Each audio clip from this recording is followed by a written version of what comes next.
Ladies and gentlemen, we are gathered here today for what is probably going to be my favorite video I make all week. I am here today to bring you UFC hot takes that only get hotter with each one. While we are doing this today, 5 hot takes. We're going to start off very normal, or at least I think normal. Maybe you don't think they're normal, but kind of my more tamer hot takes, and we will move progressively into the stratosphere. We will be going deep into tinfoil hat hot takes. And let me tell you, my final hot take, number 5 in this video, I don't think you're going to agree with it. I don't need you to agree with it. In my heart, I know it to be true. So, listen, I'm making this video in honor of a guy named Joseph Rogan. This is a man that is he's the king, the pioneer of UFC hot takes, claiming Ronda Rousey would beat Floyd Mayweather. And by the way, that's his MMA fight. He said that in boxing, too. And by the way, she just objectively would not beat him in MMA. But Joe Rogan thinks Ronda Rousey could beat 50% of bantamweight men. That is the worst thing I've ever heard in my life. Imagine Ronda Rousey versus even the bottom half of bantamweight right now. Raul Rosas Jr. versus Ronda Rousey. Who wins that fight right now? Interesting stuff. But either way, this isn't the worst of it, by the way. Joe Rogan, and listen, I'm going to read this and I'll play the clip. Joe Rogan believes assassin Jorge Masvidal is better than George St. Pierre. I think he's on another level. Jorge Masvidal is 35-17 as a professional, by the way. Just play the clip so we can verify that this is a real thing he said. Masvidal's GSP level? Yeah. Really? I wish I was kidding when I had said that, but Joe Rogan legitimately claimed that Jorge Masvidal would beat GSP. They need to exile you to a third world country. But either way, that's not all. He's got more. I don't even know if we should stop hitting people in the back of the head. It doesn't make any sense to me, and it should be legal. Yes, Joe Rogan, killing people and guaranteeing CTE and a horrible brain damage long term should be legal for members of the sport. Let's see how you like getting hit in the back of the head. This fucking guy. And obviously, he's not the one that said the Conor Habib thing, but listen, commentators have been saying hot takes for a long time. It's tough. Dominic Cruz, famously, in the Conor Habib fight, you can go back and watch this. While Conor is getting smashed on the ground, Dominic Cruz goes, "This is what Conor's doing right here. Yep, he's trying to do this. He's trying to gas Habib out here by making him hit him." Yeah, bro, I'm sure that Conor's strategy going in, the guy who won all his fights via dominating knockout, other than the Diaz fight that he won in the rematch, I'm sure his strategy versus Habib in the biggest fight of his career was to gas him out by getting beat up so bad on the ground. Brilliant strategy by Conor McGregor. It worked out really well as he was submitted in round 4. So yeah, no. Listen, there's so many hot takes that have happened in the history of this sport, but I'm here today to bring you my own. In the first hot take, I don't think this is that crazy. You might disagree with me on any one of these 5. You may agree with me on number 5. You may disagree with me on number 1. Who knows? My first hot take coming up to you right now. I think there is not a bantamweight signed to the UFC that beats Merab. I think if Merab loses, it will be because he goes up to featherweight or he retires and never loses. You look at the resume of guys. Marlon Moraes, Jose Aldo, Petr Yan, Henry Cejudo, O'Malley twice, Umar Nurmagomedov, and Corey Sandhagen.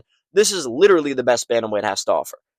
There is nobody else at bantamweight from Merab Dvalishvili currently. It would be a mistake to pin him against anybody else at bantamweight because no one can beat him. The next guy you're looking at is Sonya Dawn at bantamweight. Peyton Talbot? He got controlled by Raoni Barcelos. That's our prospect. He fought Henry Cejudo already. He would destroy Figueiredo. He saw Sandhagen. There's no one at bantamweight right now that can beat Merab that is in the UFC. Or at least I don't know of their existence. So I think this isn't a crazy hot take. You have to think, right? Merab, not only is he skilled, you look at the way he's improving in each fight, it's ridiculous. The Umar fight, hurting him on the feet in moments, rallying in that fight. He's usually a fast starter. And in fact, Umar took the first 2 rounds on my card and on everyone's cards, it seemed like. Finishing Sean O'Malley with a north-south choke. Hurting Corey Sandhagen, almost TKOing him. Do you know how crazy it is? Corey Sandhagen, I don't know if he's ever been KO'd in his career. He'd been knocked down by Petr Yan, but Merab arguably did as much damage on the feet as Petr Yan did to Corey. Merab is only getting better. He's in his prime at 34. I really don't, unless he tries to stick around too long, the gas tank goes, he hops off cycle, whatever it is. unless he sticks around for too long. No one is beating Merab for as long as his career remains at 135. 145, he'll be undersized. There are questions. Definitely high-level grapplers and strong guys at 145. I really don't think there's a bantamweight that is in the UFC currently that can beat Merab Dvalishvili. And you also have to factor in, this guy's been autism maxing for a long time. Merab Dvalishvili will never be beaten at bantamweight because he has mastered the right amount of autism and the right amount of cardio. Listen, if you combine autism and cardio, it's like your chemistry class where the shit in the test tube blows up. You know what I mean? He has so much autism. This guy jumped into a lake head first, frozen. This guy almost fell off a cliff when he was running up and down with a cast on his hand. You know what I mean? This is one of the smartest individuals the UFC has ever seen. He has mastered autism and general skill. Just what a fantastic human being in general. And yeah, man, I don't think Merab gets beaten at bantamweight by anyone who is currently signed to the UFC. Maybe there's a guy lurking somewhere in the distance. Maybe Cody No Love Garbrandt makes a comeback and our GOAT gets the belt back. But until then, I think hot take number one is that no one currently in the UFC at 135, and let me clarify, 135, can beat Merab. Hot take number two, coming right up to you. Khamzat Chimaev will never lose at middleweight. There's a theme with these first two. I promise this isn't all five of them. I believe that as long as Khamzat Chimaev is at 185, no one is going to beat him.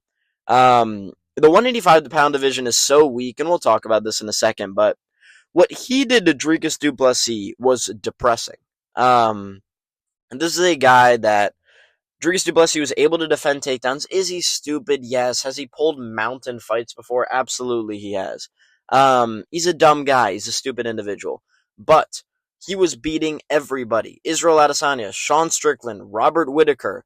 He beat Till Brunson. He beat a bunch of people, and I think he will continue to beat people now that he's not the champion. You know what I mean? You're talking about a guy in Khamzat that did what he could have done in every fight. If Khamzat wanted to, I believe he could play just the maintain half guard game. Jailton Almeida style. He could do it. He was taking the back, threatening chokes. He was in the crucifix the entire time, hurting Dricus. If he learns to master his elbows, make them a little more slicey, if you know what I mean, I think he could finish a lot of guys with this crucifix. I don't think anyone's going to beat Khamzat at middleweight. And the reason I say this, brother, look at what he did to Robert Whittaker. Robert Whittaker was a mainstay at middleweight, still in his prime, by the way. He's got miles on him, but you look at what he did to Robert, that was scary. What he did to Dricus was sad. What he did to Robert Whittaker was scary. Took him down, hounded him from the beginning. Robert Whittaker got a moment where he got up. Oh my God, Whittaker's back up. The prophecy immediately shoots him, gets him down again, chokes him out. This dude is terrifying. I think based on the level opponent, he's going to pick whether he wants to blitz guys or not. The only way he loses is if he tries that blitzy style. I think I should have clarified. The style that Khamzat fought DDP with, he would beat every single person at middleweight right now, dead or alive. Although there are some guys, I guess, not dead or alive, but outside of the UFC that used to be in the UFC that would have been interesting threats. But overall, I think Khamzat is too scary for any of these guys at middleweight. You look at the rankings right now. Look at the middleweight rankings. You're telling me you are moved by Nasruddin Imavov. You're telling me you're moved by... Here's the fucking thing, you guys. You know, you're not moved by Sean Strickland. Hernandez is interesting, but this is a guy that can get hurt on the feet easily. And Khamzat has good striking. I bet Hernandez still gets taken down, by the way. Brendan Allen. Pass. Israel Adesanya, no fucking chance. Caio Borralho, zero chance. Reinier de Ritter, no. Whittaker, no. Cannonier, no. It's not happening. Not a single one of these guys beats Khamzat. And it's not even remotely close. It's kind of sad, to be honest with you. I think RoboCop is slightly intriguing. He is good takedown defense, but all of these guys have puncher's chances. All the puncher's chance guys have a little bit of a chance if they can just make it to the end of the round each time. But if that's what we're going off of, then we don't really have a lot going for us here. So I truly believe that as long as Khamzat stays at 185, and I doubt he has that many more fights in the UFC, I think he's going to retire young and fucking disappear off to Chechnya. But in the meantime, don't think anybody beats Khamzat Chimaev at 185. I don't think that's that crazy to say. Next up, the next hot take that we have for you guys. I believe right now, if Daniel Cormier had retired after beating Derek Lewis at UFC 230, he would be a unanimous top 5 to 7 UFC fighter of all time. Now, a lot of people we'll put Daniel Cormier in that top 7 to begin with. That top 10, he'll find his way into any top 10 list. If Cormier is not in your top 10 list, then I'd be really shocked. I don't know how you could argue him not in the top 10, right? But a lot of people look at the second and third Stipe fights and they knock him a little bit. They're like, okay, you got finished in the second one and the third one wasn't really competitive. If Cormier retires after that Lewis fight, he would have a UFC record of 22-1-1. I get it, Jones KO'd him, but fucking steroid cheat, it is what it is. 10-0 by KO, 5-0 by sub, so technically never finished legally. Notable wins would be heavyweight GOAT Stipe Miocic, Anthony Rumble Johnson twice, which is a way better win than people ever will give Daniel Cormier credit for. Rumble was terrifying. He beat everybody outside of Cormier, especially at 205. Alexander Gustafsson beat him. I had him winning clear. I was kind of surprised they gave him a split decision. I had a 3-2, but clear. Dan Henderson, incredible win at the time. Anderson Silva, UFC 200 dominated. And Frank Mir. There are more wins, by the way, outside of the UFC. He has wins over Josh Barnett. You've got a big country, Roy Nelson in there. Big Nog. He beat everybody, dude. And at heavyweight, he was the Strikeforce Heavyweight Grand Prix champion. So you're talking about a heavyweight champion in Strikeforce, which was very close to UFC level at the time. He goes over, wins the 205 belt, defends it a couple of times, goes to heavyweight, wins the belt, and defends it once versus Derek Lewis. That's a top 5 to 7 UFC fighter of all time. I know people like to throw Islam in there, Habib's in there. We can get a little dicey about where he fits in the top 5 to 7 or where you want him in your rankings, but Daniel Cormier, no doubt, if he had retired after this performance, would have been considered one of the greatest of all time, and he still is, but he would have had a legitimate claim to maybe be one of the greatest of all time, in that top 3 even.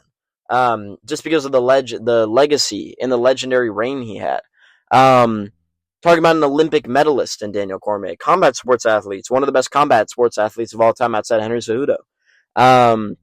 Cormier dominated Derek Lewis. This was in Madison Square Garden, the biggest arena in sports. That would have been how he went out.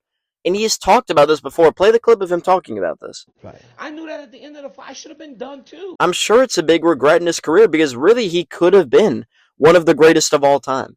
And he still is. But, I mean, there's a different conversation, right? The top 7 is like you're throwing a Habib in there. You're throwing an Islam in there. You could even argue a Volk or a Pereira goes somewhere in there, right? Like, there are people up there for sure all time.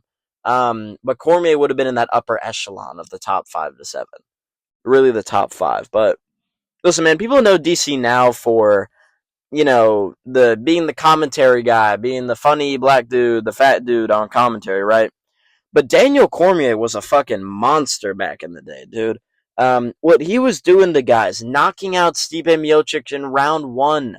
No one had done that to Stipe outside of like fucking Stefan Struve or some shit. Carrying Josh Barnett's big ass on his shoulder and dumping him on the ground. I think he dumped Gustafsson too. And he beat Gustafsson head to head. That was a prime Gustafsson still. That was one of the best Gustafssons that he fought. Right on the level of the John Jones fights. That was before he fought John Jones for a second time, I believe. Just incredible stuff. And I really think that Cormier's legacy has kind of fallen off to the wayside because people have forgotten. People forget, man. People have forgotten just how good Daniel Cormier was, and I'm not going to let that happen. I believe that he would have been, and in my opinion, still might be a top 5 to 7 UFC fighter of all time had he retired after UFC 230 and fucking called out Brock Lesnar or whatever it was. But either way, we are bringing to you hot take number 4. Now, I don't know how people are going to react to this next one, because this is one that I have had for a long time. There are a couple fighters that fit into this, and I'll mention them too, but I really, truly believe that Kelvin Gastelum is the most overrated fighter in UFC history. I get it. You get so many of the TikToks that are like, dude, imagine if Kelvin locked in, man.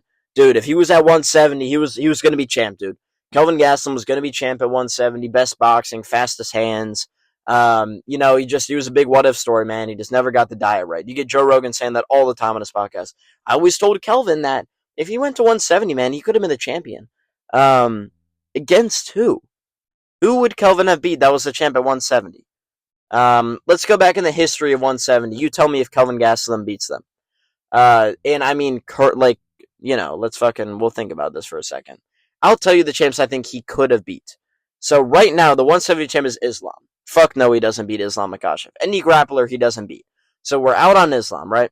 JDM, that's an interesting fight. I think Kelvin versus JDM is interesting on the feet. But Kelvin Gastelum's chin has been horrible in recent years. And at 170, he's pretty depleted at 170. I would take JDM to beat Kelvin. Close fight, though. I could see an argument there. Let's go back in time. Bilal Muhammad, no shot in hell Kelvin Gastelum beats Bilal. Especially the Bilal that fought Leon Edwards. Because now the Bilal that's taken some damage, he's got some mileage on him. I don't know about that. But Bilal Muhammad grappling, anyone that can wrestle beats Kelvin Gastelum. That's true.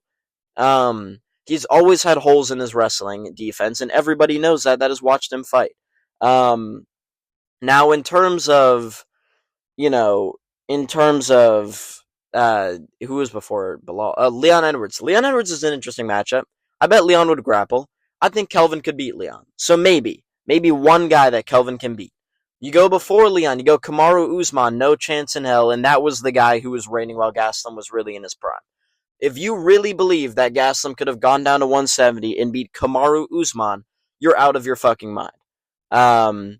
That's not happening. No chance. That was when people wanted Gastelum to go to 170. I get it. I forget if he beat or lost to Woodley. I think Woodley beat him by a split, but a lot of people thought Kelvin won. Kelvin also missed weight by 1 billion fucking pounds in that fight. So I'm not counting that at all for the sake of, oh my god, man, Gastelum got robbed versus the guy who was the champ. You know what I mean? This guy could have been champion. No, he couldn't have.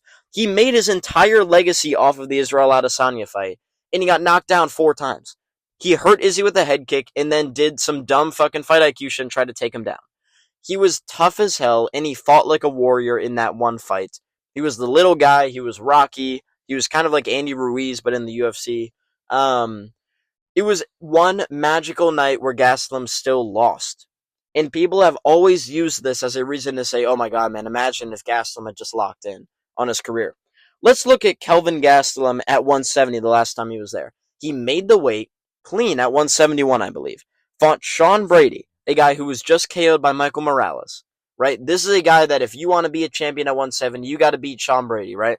Beatable. Bilal's beat him. Michael Morales has beat him. It is a doable matchup.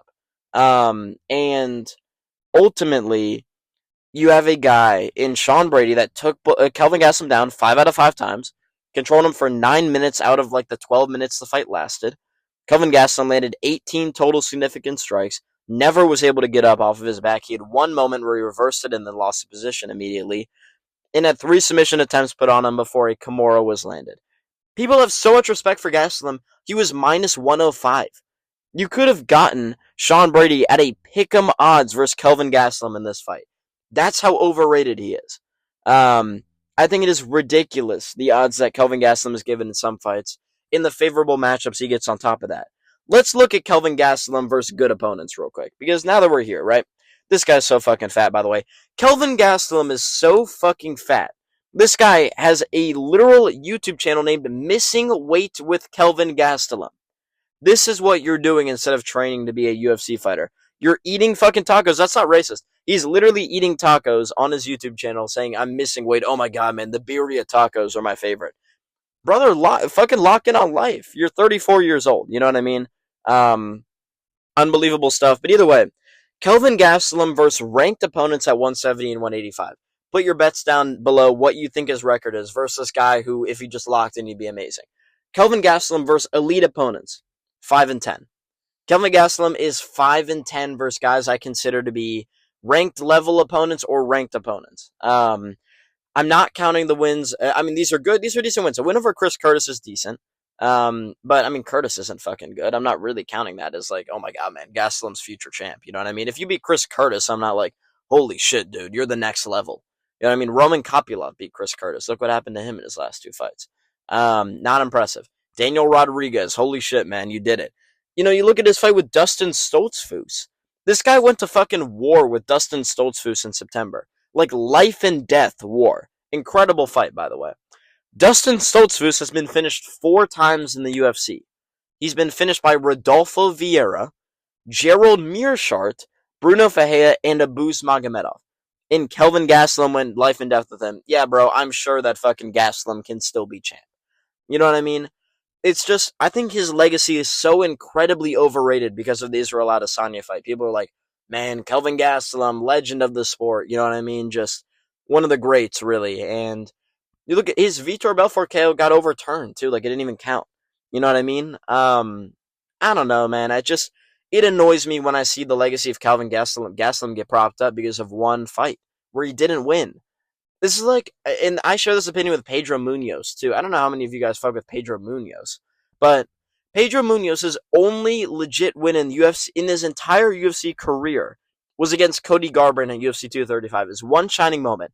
After that, he went like 2-6 or something. I don't know the last time this dude Pedro Munoz beat like Chris Gutierrez in a random decision. Lost every other fight after that. Dog shit fighter. Never beat anybody of note other than Cody Garbrandt because they went to war in the first round. And the whole time it's like, dude, Pedro Munoz, this guy's knockout power, man. This guy's a serious puncher at 135. Against who? Other than Cody Garbrandt, you know what I mean? So I don't like when these one fights prop people up, and it frustrates me. But listen, ladies and gentlemen, we have made it to number 5 on the hot takes list. Listen, I said that my hot takes would only get hotter as the video goes on, and we have reached that point. Now, on your screen right now, you see Colby Covington. Why is Colby Covington on your screen, you may ask? I believe my hot take of the day, Colby Covington in his prime would beat Islam Makhachev right now. Stop doing the fight. Don't do the fucking speed face. I know you're doing the speed face right now. You're doing the dog in the wind right now. I know you're emoting watching this fucking video. I think prime Colby Covington beats Islam Makhachev. Debate a fucking wall. I think he can do it. This is one of the only guys in welterweight history I think can beat Islam Makhachev right now at 170. You look at a guy like a GSP could have done it. A Kamaru Usman in his prime could have done it. And even now, Kamaru has a shot. I'm telling you, Kamaru might have a shot to beat him. Even a guy like Michael Morales, Ian Gary, these guys pose some sort of threat to Islam. Either way, prime Colby Covington, when he was back in the day, when he was weaponizing that cardio. Yep. He was doing it the right way. You know, none of that sissy stuff. He was weaponizing that cardio, putting that jab out there on him. Colby Covington was playing the game the right way. He was gritty. He had heart. You know what I mean? What Colby Covington was doing in his prime, the amount of strikes that he was throwing per fight, the significant strike numbers, what he was landing, the way he was fighting, the wrestling, forward pressure constantly, fun kicks. The style was so fun to watch. It was like Merab on steroids. Except, well, Merab might be on steroids, but Merab in terms of like, Colby was not shooting as much, but he was throwing more strikes, kind of the opposite a little bit, where he was throwing so many strikes and then mixing up the wrestling. Merab is throwing so many takedowns and then mixing up with the strikes. I think Colby Covington could have beat him. He had incredible takedown defense, and I think he would have shot on Islam, and that might be what you need to do versus Dagestani wrestlers. I think you need to shoot on them. That's what happened in the Umar Merab fight. It started to wear Umar down because Merab was going after him shooting now. I think Colby would have been willing to do that. He would have been willing to stand and trade with Islam, and I think that they could have had close exchanges on the feet. I think this is a hot take that's not that nuanced. I think you can see an angle to where Colby Covington could have won this fight. I don't think I'm crazy. I'm not crazy. You know what I mean? You can tell me I'm crazy. You can tell me, holy shit, we're never watching another video of yours again. You know nothing about the sport. Whatever, I don't care, right? I really believe that Colby can do it. You look at his fight with RDA. 49-46 versus RDA. And that was a prime Rafael dos Anjos at welterweight. You look at his fights with Usman. Yes, he got knocked down in both of them. Guess what, man? Islam ain't finishing Colby on the feet. He's got good combos. I don't think he hurts a prime Colby on the feet. The Colby that stepped in there with Robbie Lawler and Rafael dos Anjos beats Islam Makhachev. Debate a wall, climb up a tree and tell me about it. I don't know, man. I really think he does. You look at the numbers at this fight. Islam Makhachev was worn out by the end of the Volk fight. Imagine what would have happened to him with 515 significant strikes being thrown at him. 18 takedowns being shot at him. I bet he would have shot more. Colby's cardio was unbelievable the way he was fighting. I still think Colby could do it now, but he's kind of fallen into this pattern of being scared to take damage, so he doesn't push forward anymore. I think he doesn't trust his chin, and that's why he looks slower. He is slower objectively on the feet, and it's highlighting the holes in his striking, but Colby could do Colby's like one of those Glover Teixeira guys where if he figured out how to weaponize kind of that wrestling and the cardio, he could be an older guy that could still challenge and make a run at a division, but I don't know about 170. He might need to go down to 55 for it. But either way, Colby Covington, 515 significant strikes, 50-44 to Robbie Lawler. One of the most dominant performances I've ever watched in my life. Yeah, man. Colby could have done it. I still think Prime Colby could have done it. You're never going to convince me otherwise. Shout out Colby Covington. Ladies and gentlemen, that is going to do it for the video today on this beautiful Monday. Hope you're having a wonderful morning. Hope I'm making it better by making this video. Um, Listen, guys, like, comment, and subscribe down below. You know the deal. The TikTok is at MoneyManziel MMA. We post a TikTok and a short every day. I am opening up channel memberships. I'm not gonna fucking sell you on anything. I'm an ethical human being, I like to think, but they exist. You want to support a kid, you want to support a guy living the dream, then by all means, please do it. But if not, doesn't hurt my feelings one bit. I love you all the same, and I appreciate you all the same. So, you know what I mean? Listen, have a wonderful Monday. Go seize the day, carpe every DM, and yeah, subscribe if you haven't already. We're on the road to 1,000 now, so that's beautiful. UFC Fight Week is not upon us because we are out 1 week. We have to wait for UFC 323, so I've got a lot of video ideas to come up with. And in the meantime, let me know down below, what are your UFC hot takes? What are things that people wouldn't agree with you on that you think? So we'll hear it. I'll be responding to the comments, and I will be accepting all the hate I get for that last one. In the meantime, peace out, boys, and I'll see you in the next one.